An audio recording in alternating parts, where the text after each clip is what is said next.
શું. એક સ્ટોક ખાસ ઝોમેટો આપણે હેમંત સર તમારા સાથે ડિસ્કસ કરી લઈએ. CLSA તરફથી બાય રેટિંગ આવ્યું 248ના ટાર્ગેટ છે ફાઇનલી. આ એ ખાસ સ્ટોક છે કે જેને આપણે એક સમયે એ પણ વાત કરેલી હતી કે આના કરતાં ડિલિવરી સસ્તી છે અથવા તો મોંઘી છે એવી વાત કરી.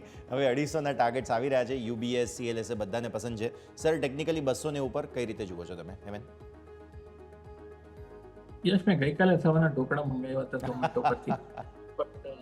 That is lighter note. Yes, આપણે ઘણી વાર ડિસ્કસ કર્યો છે, પણ હવે આ વખતે yes I think relative strength હતું, કારણ કે જે કરેક્શન હતું યશ, જ્યારે ઓલો 205 વાળો જે એકવાર 170 તોડ્યું ને, ત્યારે લાગતું હતું કે એકવાર કદાચ આપણને આ લાંબી વિકેટ કીપિંગ કરાવે, પણ એવું થયું નહીં. ઓલમોસ્ટ ઇન્સ્ટન્ટ, ઠીક છે, તો 4 જૂનનું હતું, ઇન્સ્ટન્ટ રિકવરી આવી ગઈ અને પાછો 170 બી નહીં, મારું એક 182નું પણ લેવલ હતું, એને પણ પાર કરીને સસ્ટેન થયું છે એ જ વિકેટ.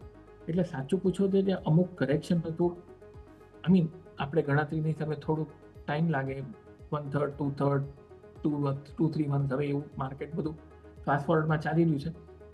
એટલે એકદમ જ ફાસ્ટ કરેક્શન પતી ગયું. હવે 205 વાળો 147 ઇઝ નોટ સ્મોલ, બટ હવે 3 વીકથી ઘટતો હતો ને એક જ દિવસમાં કરેક્શન પતીને પાછી પેરિટી રિસ્ટોર કરી. એટલે મારી હિસાબે હવે 205ની ઉપર વન્સ અગેન તમે જોશો તો યશ કુજેસ બંધ નથી આવ્યો, અને આ વખતે લાગે છે કે તૈયારી છે અને સસ્ટેન થયું છે.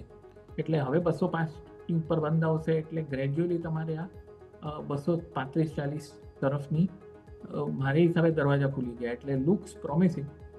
અને પહેલાં કરતાં આપણે જે મંગાવવાની જે વાતો હતી, હવે એકચ્યુઅલી આપણે વી હેવ સીન કે સ્ટોક પરફોર્મન્સમાં ઘણો ઇમ્પ્રુવમેન્ટ થયું છે, અને 205ની ઉપર આઈ વુડ છે કે અહીંયાથી હજી વધારે સુધારવાના ચાન્સ વધી જાય છે. Yes, definitely. સો આવી સ્થિતિમાં ઝોમેટો પર વ્યૂ પોઝિટિવ. એક વખત પ્રોવિઝનલ માર્કેટનું ક્લોઝ જોઈ લઈએ ફટાફટ ને હેમંત સર, પછી તમારી કમેન્ટ્રી લઈ લઈએ.